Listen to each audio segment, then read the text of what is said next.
So, welcome to the TANCKSTELLE, SIGNUM Saxophone Quartet. Nice to meet you guys. Should we fill up first? Yeah. Yeah? Okay. You're thirsty? I mean, I start with blush. Let's have a little gas. Something like this. There's always a first time for everything. That's enough? That's nice. Yeah. Okay. That's nice. Thank you. Wow. Super.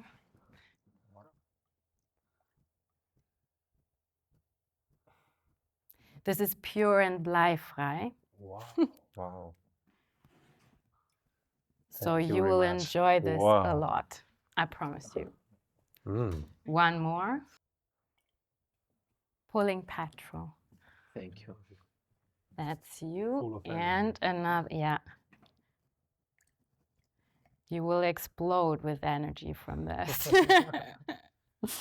This is what you need to play AC/DC, actually. Yeah. That's right.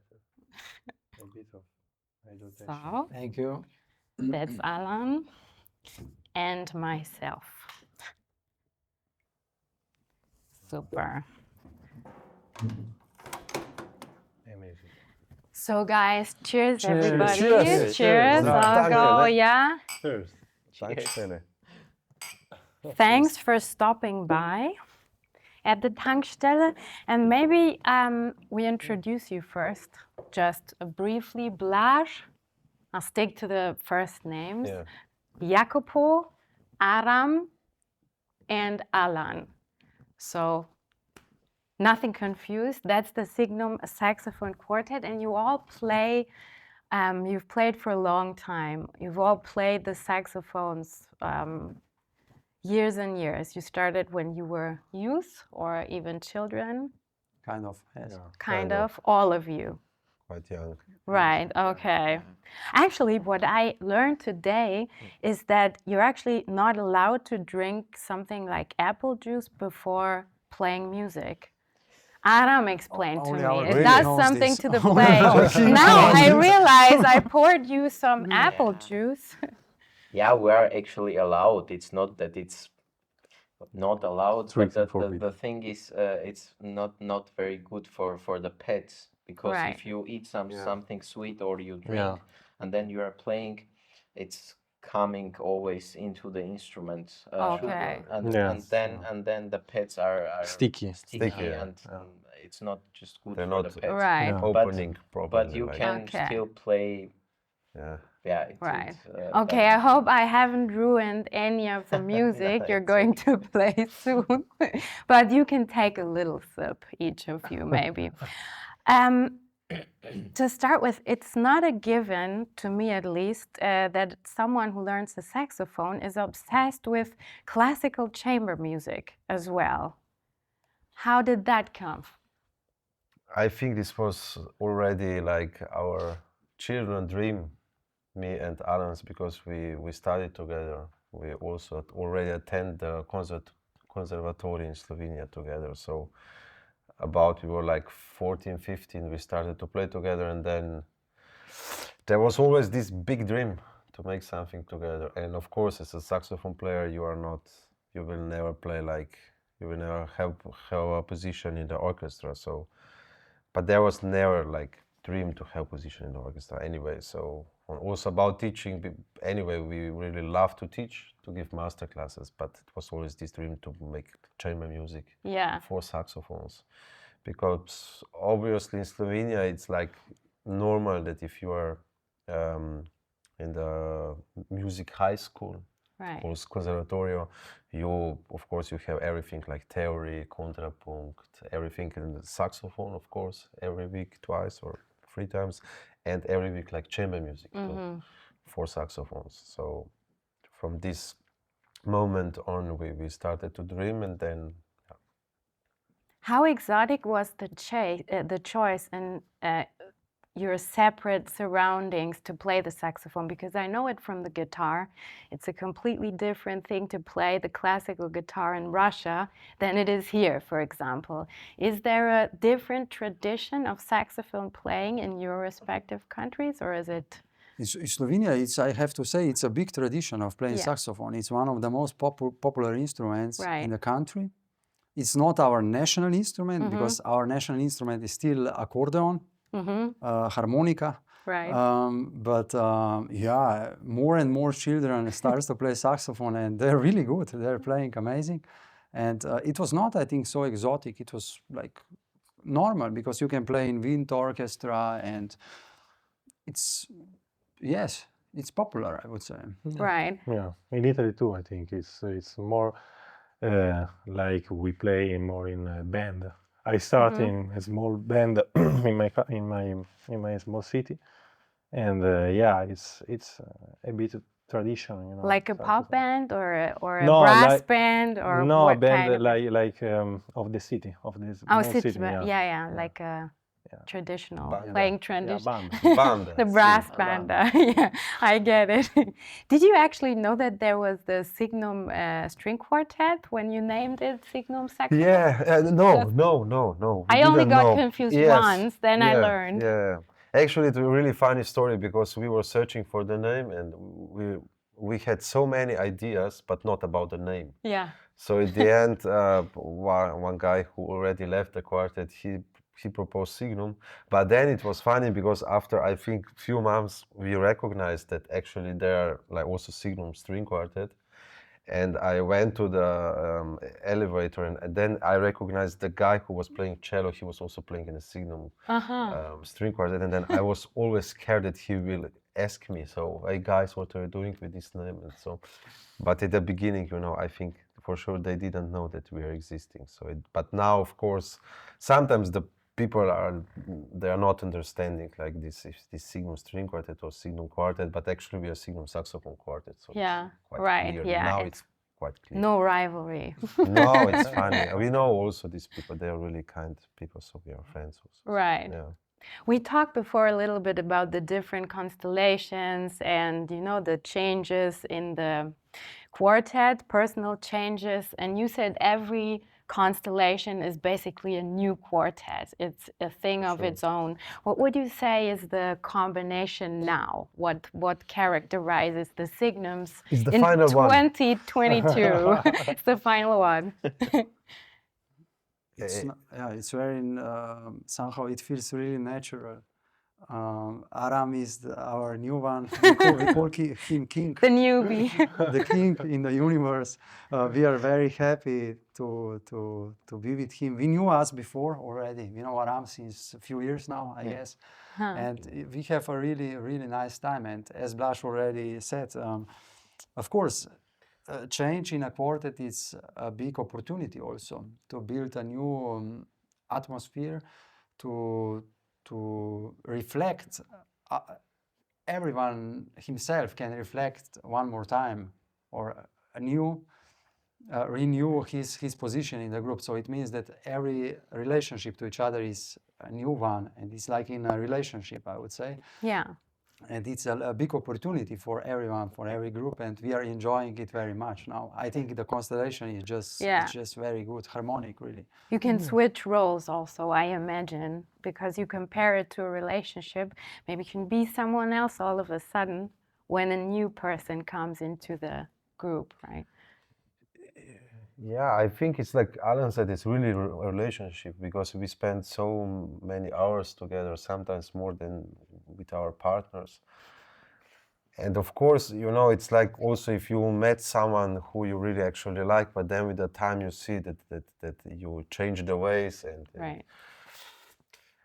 I think this is really nature. Right. That you cannot know today how will be in 5 years, but so also last year's was also quite difficult, you know, also because of these personal things. But at the end, this is just really sense of nature. This one is leaving, so Aram came, and now we feel really good because we also have so much work, and we really need to be careful to have really good atmosphere because otherwise we cannot do this job. This Yeah. It's not job. It's like something what we really love to do. So, how would you say you complement each other in the group and maybe also as human beings? Who is who? What does, let's say, Aram bring to the ensemble? What does Jacopo bring? How do you match? Good question. Yeah, I can say for my part, for me, everybody is a bit different, but in the same time, somehow where we have so much things in common. For example, with Jacopo, I can bring a lot of time, I don't know, to do a bit sport, for example, or talk about funny things like making jokes. Yeah, with Blash, I can, for example, sometimes talk about personal things and ask something because he is About much children. more experienced About than me. children, I Yeah. hear.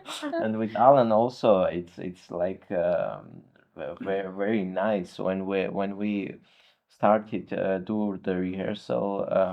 For example, we are doing it in Leverkusen. It's like about 20 minutes with a car from Köln, and we're driving all the time together and talking on the way. Yeah, it's really nice. But what I like mostly that we meet after the concert when we have time. Sometimes we have to go immediately somewhere else, or we don't have enough time. But I like a lot when we have time, we meet, we go somewhere to eat together, to bring time together, to talk about things, not only about work, but also like how are we feeling, or like emotional things. Yeah. Yeah. Yeah, I think it's very important that we have this atmosphere because how Blaž said, it's not only work, it's just what we like. And I'm going every time to the rehearsal and thinking it's amazing because I'm going to the place and doing something what I really like, and not what because I have to. Yeah. I think this is most important thing. Now, after so many years, I guess I'm really inspired by Luka Doncic. He's a Slovenian guy playing in Marvix in NBA basketball. He's really young, but he's really, really amazing player. And he's always saying if they lose the game, he's saying we didn't have this fun. And I think this is most important thing. Always, if we have fun with each other to play, Right. then it will be really good. Then the music will. You know, if we don't feel clear to each other, you know, if there is something in between, it's always difficult. But if we have fun, and then you know, then you go on the stage and go down, and you are just happy. And this is, I think, most important thing. It's all about the vibe. Does Yeah, it? yeah, I mean, I this think. sounds really idyllic, and I totally get it. But I mean, how long would you be able to live in one room together? Let's say there was only one room. What would be the things that you'd argue about? I think it's we can get really good along with each other. This is not we are not, if we are not arguing because we don't like each other characteristic of each other.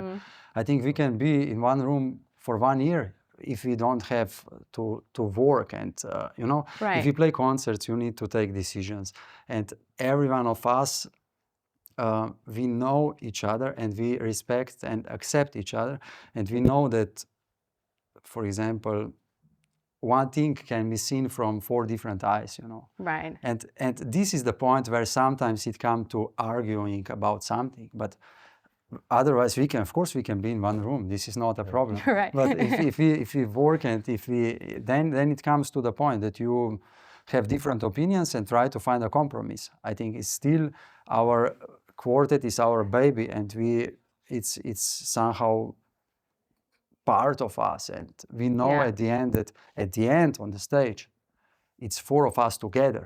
Yeah. Right. It's only together. It doesn't make sense only one person. If it's one person is not feeling all right, then 4 of persons don't Yeah. feel all Bad right. feeling. And this is basically the thing. Yeah. And I think that but we never try to be in one room because we always have single room in hotel, because otherwise this is the last only time- Very space. wisely No. But last time we spent. Or maybe a giant room. It's fine. It's fine anyway. No, but this was, Yeah. no, but this was funny. After so many years, we spent like I think two nights in Munich last time together because it was so expensive, and we said, okay, we don't want to spend so much money on the hotel costs. But it was really funny, just really you know, after so many years, you don't know this feeling anymore, how it is, you know, to sleep with Alan. Yeah. It was really cool. A bit like a class trip kind of yeah. feeling, you know. Yeah, I imagine it really nicely. But speaking about the music, 4 different saxophones, does that actually mean, and this might be a stupid question, does this mean that you're so specialized in your saxophone, soprano, alto, tenor, baritone, that you wouldn't be able to play a different one on the same level, or could you switch theoretically? Yeah, for sure we are a bit now specialized on our instrument. I mean, I play alto and Blush playing amazing soprano, but we are able all to play different instrument. I mean, So in an because also in emergency school, situation, you could switch. No. no, in this, of course, because No. repertoire, you know. Yeah, we need to right, learn. yeah. We need to learn the score properly, and but I'm not able to play soprano like Blush Right. or tenor like Alan or baritone like Ram. I played because on conservatory we need to also do exam with other instruments and maybe also some chamber music. We you know, needs to play with other instruments. But yeah. By the way, this is the alto one. This is Jacopo's saxophone, just so you know. This is the maybe most iconic, you know, it's the shape of That's the one you alto. think of when you think saxophone as a... Not maybe soprano, because everyone says, oh, this is a clarinet, you know, and it's really pity, you know. Yeah.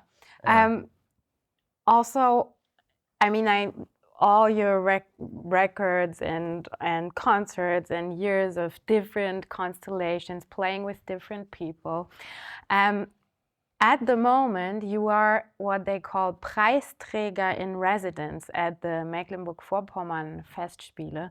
What exactly does that mean? What do you do as Preisträger in residence? First, it was of course amazing. This was amazing news for us, you know, because after Quartet band, we are the second ensemble who is like making all these programs and stuff for Festspiele, and of course then we programming like 23 concerts, and somehow we're so excited at the beginning. This was really like wow. Yeah. You know, you have this opportunity, but of course not just opportunity, it's also like heavy work somehow. But it was really fun. So we it was just brainstorming for 3 months, I think, all the time. Like. So you'd put together the programs and there was like too much ideas at the end. Yeah. Too much ideas, and then we just put some ideas away. And we stayed now on 33 concerts. So yesterday we played like somehow in the middle concert. Yes. So we are in the middle of this period. And it's so colorful. So many different programs, so many different guests, musicians, orchestras. Yeah, and it's kind of a homecoming, I think, for you, because you've played there many times before, and now you're there kind of as the house band. Yeah. Exactly. In a way. Yeah. This is also where you come from. I mean, or you just came from the Mecklenburg-Vorpommern Festspiele, right? You had a gig there last night. So my question, of course, running the TANCKSTELLE is, did you come by car or did you take the train? Because you said you loved gas stations. Yeah, we love it, of course. So you drove here, or? No, we came by train. By train. Okay, but you also. Sometimes you share a car or a bus, or or some promoters are bringing us by car, like from the concert place to the hotel. And there we are always really lucky to get one open. Danke. So we buy to get some stuff things, for us. So. What is some stuff? It's different, you know. Sometimes alcohol-free beer, or I don't know, some chips or so. And sometimes we are really in good mood to have some drinks and like alcohol drinks. Only when you're in a good mood. That's very untypical. No, I'm just like philosophing here. No, it's everything what one TANCKSTELLE have to offer, you know. Yeah, just go in and we see, okay, it's nice, or they have everything. German TANCKSTELLE, and they have TANCKSTELLE. everything. They have Exactly, sandwich, and ice cream, always everything. But surprises. not this amazing. No. I have to Look, as I say, finish you already. are It is so the only right. one. Let's talk some more music. You once said, I think Blaž, you said it, you don't like limits very much. None of you likes limits. In what way? I think the thing is that we are really open-minded. So in sense of like music taste. So we are not like people that we are at home and doing some cooking, and then everyone it's hearing like Wagner or I don't know, Bruckner or Sibelius. Like we are really like open-minded. Yeah. That means that we also like music from today, charts to jazz to contemporary music sometimes. So there are so many different things what we love to hear. And that's why I think this is also the way how we are working. So we all everyone can bring some ideas what we should play. We try, we discuss. So that's why we play from, I don't know, Baroque until like AC/DC or... Who brought that idea to play AC/DC? I think everyone. I think. Yeah. All together, I think. All together. Yes. But who brought the idea? You grew up with AC/DC? Also, yes, Also. also. Yeah. I think about limits vary that also when we rehearse in a practice room, that, for example, maybe it could be that we are already a bit tired and everything, but there still be someone, always different person, say, no guys, let's do it one more time. It has to sound like this, it doesn't sound yet. This is also no limits, you know. It's all the time no limits. For example, I don't know, if Blaž is a good cook, for example, he also want to cook always better. Jacobo go to gym, I go to run, Ram goes to swim, whatever, you know. We always want to next run is faster, you know, or Right. to cook better. And also we are very ambitious guys. To want to I can tell. to play better, that it sounds better, right? I mean, and this is also for us somehow no limits, that we don't want to have one stempel, you know, one sign of Also because I think saxophone is really an animal that can, you know, play everything. Yeah. Has so much power in the sound, you know, and could also be really soft. And we can also play really piano, and it's inspiring for us, this instrument. I think we can play and arrange everything we want. You know. Speaking about arrangements, I mean, all of this is reflected, especially on the latest album, Chameleon, where the saxophone is going through all of those different colors and speeches and languages, musical feelings, atmospheres even, of which one is the AC/DC track that we will hear later on. That is a lot of work to arrange those pieces, and such different pieces, you know, coming from AC/DC, doing it for saxophone, or from a Haydn string quartet to the saxophone quartet. Do you feel like you actually know the music a little better by having to do that work, you know, being a reworker, so to say? I think, yeah, for sure. But you know, we do like this because some things we arrange by ourselves. But you know, somehow Haydn, we want that it's like somehow we are not like comparing with string quartet, but somehow we want that the form is staying like it is. So we don't want to recompose it, because anyway it sounds different than string quartet. But at the end, you know, the question is what makes sense just to arrange like AC/DC 1-to-1. That means that it's the same like that the AC/DC are playing this. So then we found like somehow our way, that we have one friend who is also from Slovenia. Actually, he's like a big band conductor, arranger, composer, and he's doing really crazy adaptations actually. So he also recomposed the things. So there are many examples. What he's doing is really amazing job, and also he knows us really good. We are really big friends now for already 15 years. we met for the first time 3 years ago, but before we worked like more than 10 years, like weekly, talking to each other. And yeah, like, you know, because I think if we do something new like AC/DC, then we need some different color. It cannot be just on the same way we play it also, because we don't play these instruments, and you know, that doesn't make sense.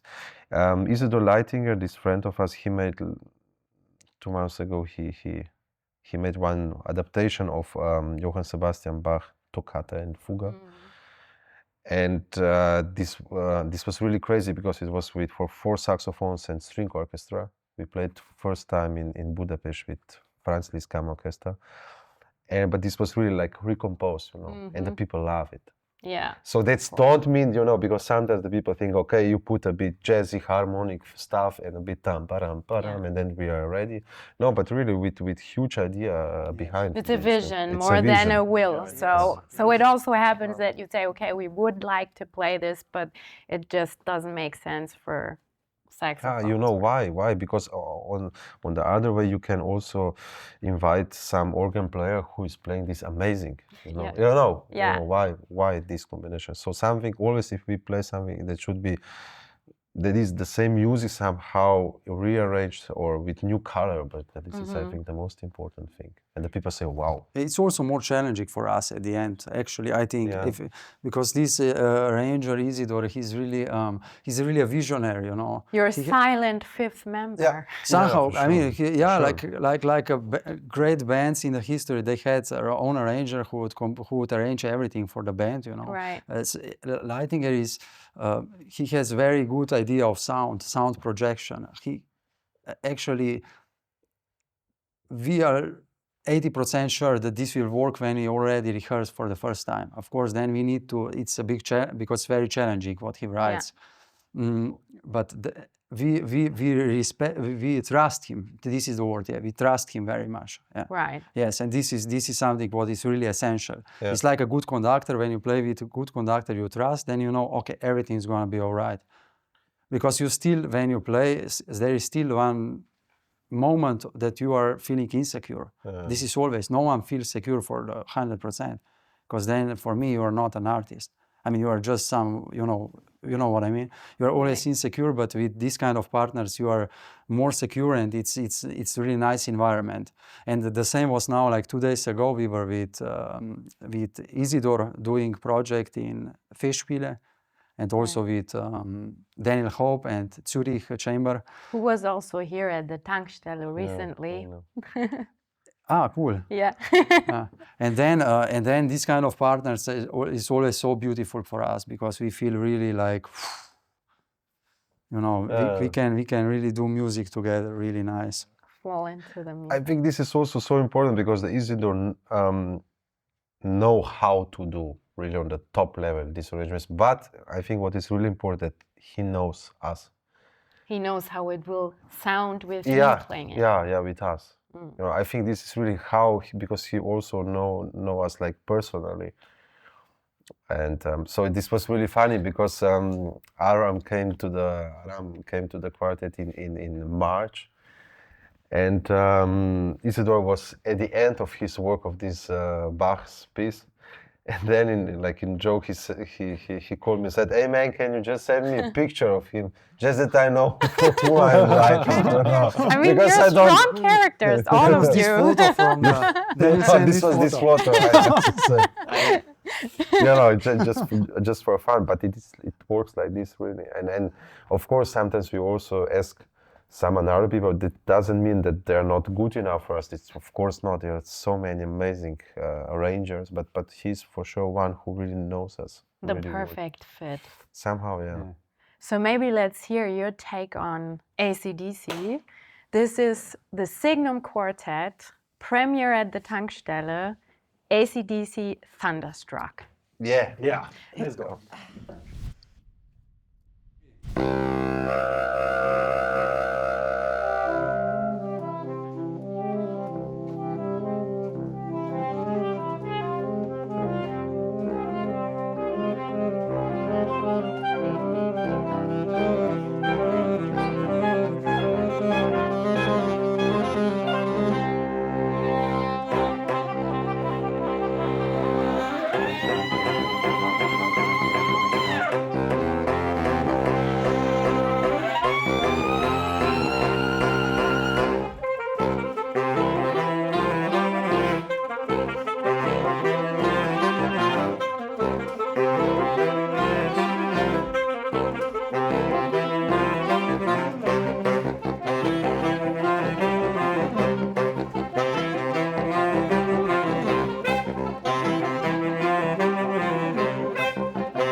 So this was the AC/DC. There's of course lots of great music on this album. Everyone who wants to check it out, it's called Chameleon, with everything from AC/DC to Haydn, as we already mentioned. We will hear another piece later on, a Glazunov one.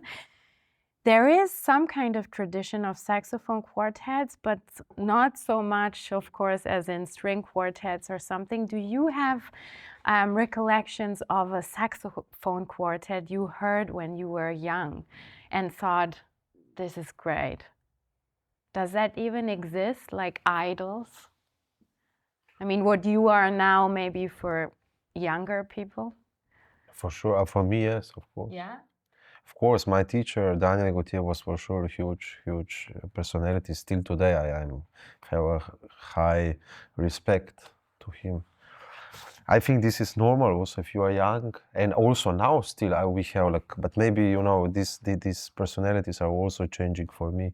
Yeah. You know, before you have maybe saxophone players, then some piano player, or I don't know, and then changing again to saxophone. This is I think you always need some inspiration or some, someone who is inspiring you. Right. Yeah. I must say, 4 saxophones on a stage look really flashy in itself. So you wouldn't even have to play and it would already look really good. Just, you know, the shimmery and flashy things. How hard has it been, I mean, in the beginning maybe, rather than now, to convince people of this art, or to show that, you know, that's only a very small percentage and that you're doing like really complex things? I would not say it was hard, because it was more, we didn't take this as a task to convince people. It was more than to follow our dreams, you know. Yeah. It was just more than, we would like to play this piece in this way. We would like to study with, I don't know, with Artemis Quartet. We would like to play in Carnegie Hall. We would like to do this, to do this, to do this. And then we were just practicing hard, making competitions. And it was not our goal to convince people, and still is not our goal to convince people. It is more that we want to play good music, I think. Right. But of course, it is the halls in which we are playing, there are classical halls, and there is not so much saxophone than piano or orchestra. And this is also all right like this. Which is an advantage, I would say. I mean, to it is something else. It is also okay like this, and we see that it is changing also. Right. That there is even more saxophone coming, and the people love it, and a lot of young audience coming to our concerts. And I think what really counts at the end is that the people or the audience are touched by music. Right.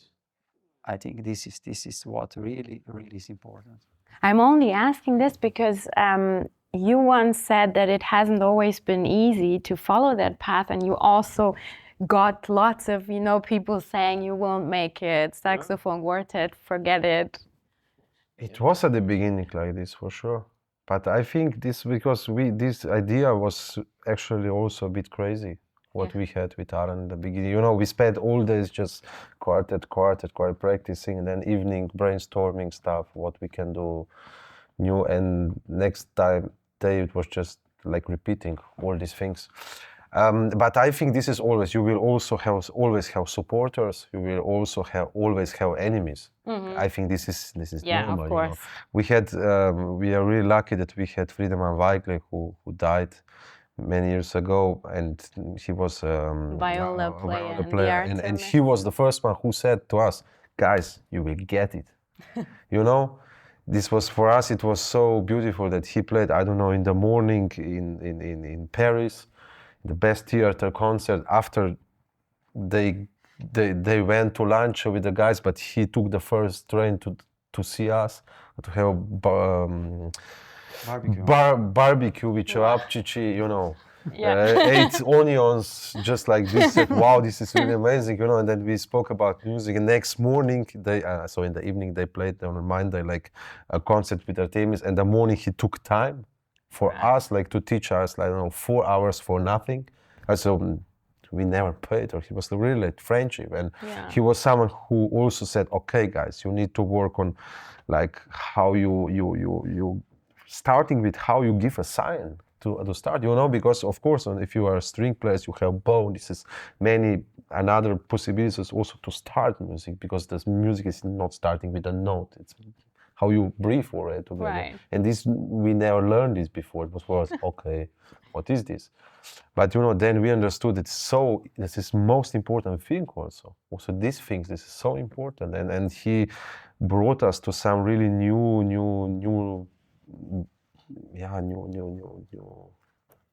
things. It was Right. really amazing. So we are really thankful what he did for us. Yeah, it's actually amazing how many people he influenced or inspired outside the string quartet world, and how many people he taught chamber music with, you know, those effects.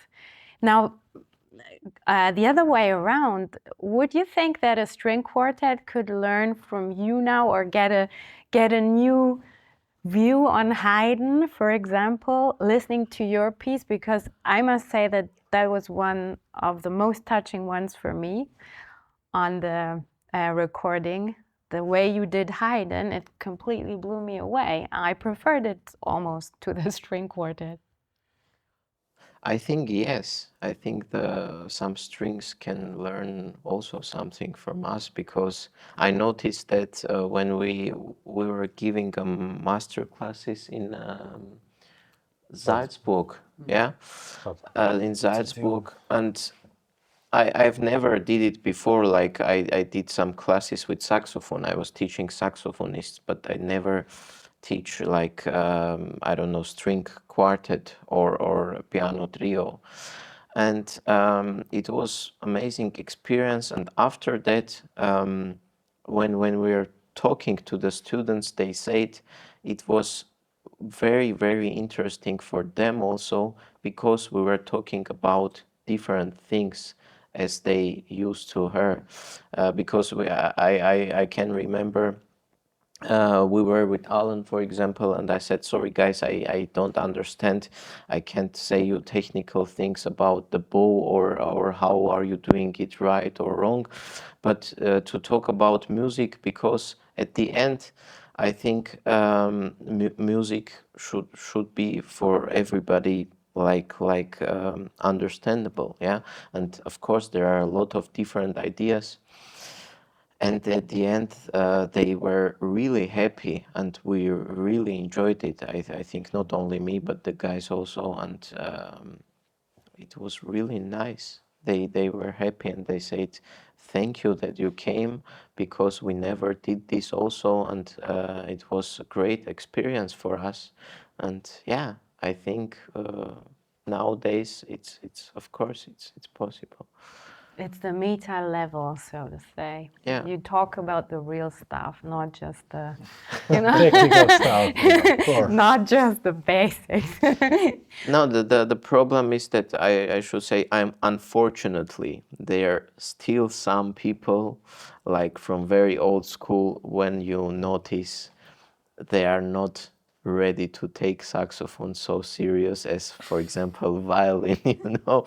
But I think it's changing a lot, because our instrument is also really new compared to strings, yeah. And it's a bit a shame that we don't have so much big repertoire, but we're trying. That's why we're trying. How we already said before, we are very open-minded, and we can play everything.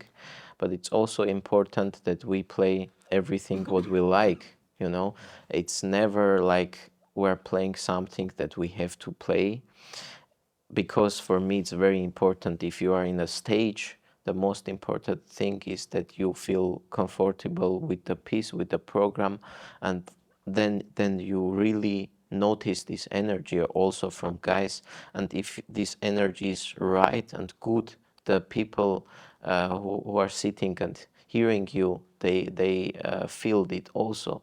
And after that, it was a lot of times after a concert, the people came to us and say, wow, it was so amazing. We couldn't imagine that Haydn, for example, could sound like this on a saxophone, and it's of course what we want to do. Yeah. Or not just Haydn. I mean, Yeah. everything Yeah, just sounds. just Yeah, because So- at the end we can task to Haydn. Yeah, how and is- no one asked themselves what, Maybe, why was this a imagine, saxophone? maybe he's completely upset about, his music is played by saxophonist, But there is actually not just one, but one very famous piece originally written for a saxophone, which is the Glazunov concert. That's also on the recording. When was the first time you encountered that? Is that something you play from early on when you're a classical saxophone player? Or? You mean the quartet? The quartet, yeah. I think it's not so easy piece. The people are starting maybe a bit later with that. It's not so technically, it's not so difficult, but I think musically, it's so difficult that there are a lot of small things you have to control it totally and understand. I think in the first place you have to understand this music, right? Otherwise it sounds not interesting. Of course you can play from the beginning until the end, everything there, but it will sound very boring, and that's what was also very interesting for me when I started to play this piece with guys the first time. There were so many different ideas and we were working really on details immediately. We were not working, for example, we have to practice this passage because it's not good. We're thinking, okay, what we can do, maybe we can play here like phrase like this and then like this. And I think for that you need a bit more knowledge and yeah. Yeah, I think at the end what is written on the score is like 20% of you can really do, and especially when you play something that is not written for saxophone, and you need to imagine how could you play with saxophone because it's completely different sound, it's completely different, also small details like how we make sound, it's. I think we can also enjoy, and we use a lot of fantasy during rehearsal, I think, and it is great because at the end the music is also to play a bit with what we have, and yeah, it's always fun. It's always fun. Imagine. Yeah. When you talk about the how, and I've also seen you play, it's physically enormously demanding. I get a feeling it's almost, it comes right after singing because, so much of your actual body is you need to play. Do you feel like you have to take care of your physical condition to be able to play at that level all the time, or is that overestimated? I mean, a singer has to, I think that every instrument it's very demanding to play with full energy and with full hearts. It's at the end, it's really you must devote yourself to the instrument, to the music, if you want to do it 100%. I think this is for sure in everything in life. Also, if you do sports or if you cook or if you do, it's very demanding, everything. But I think that also our way of playing is that we really want to risk. We really want to play forte, and piano or pianissimo really soft. You know what I mean? If we do accent, we want to risk that it will also sound bad sometimes, but to have accent really on the point.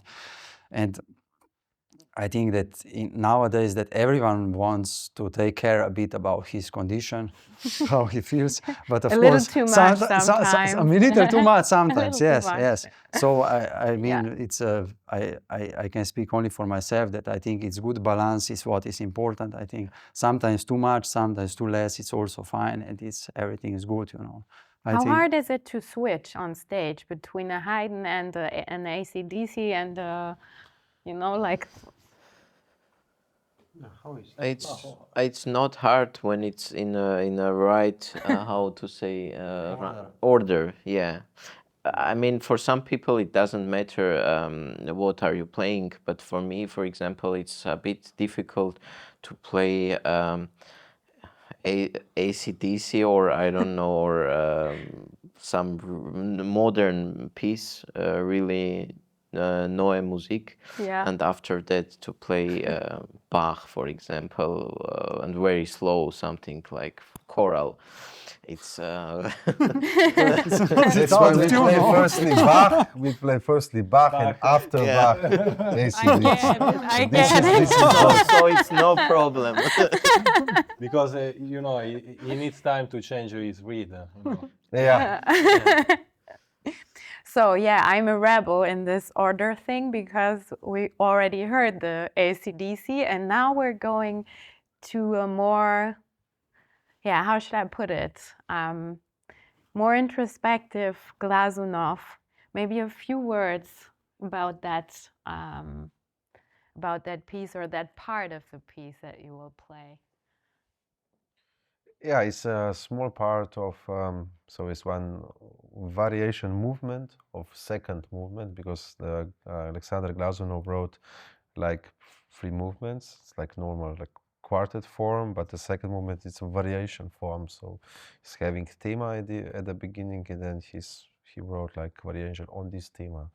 And you will hear like I don't know which one, this is the fourth one, and it's à la Chopin. That says it all. I think everybody knows what that might mean. Thanks so much, SIGNUM Saxophone Quartet. Thank you for Alan, us. Aram, Jacopo, Blaž. It was great having you. Thanks for that. Thank you for this amazing. Thank you. You're more than welcome. Thank you for the music. If you like this talk and the music, you're free to subscribe to the channel. It's called TANCKSTELLE. My name is Fanny Tanck, which is why. And I'd be very happy to see you again at the TANCKSTELLE very soon. Have a good trip with the SIGNUM Saxophone Quartet, and goodbye.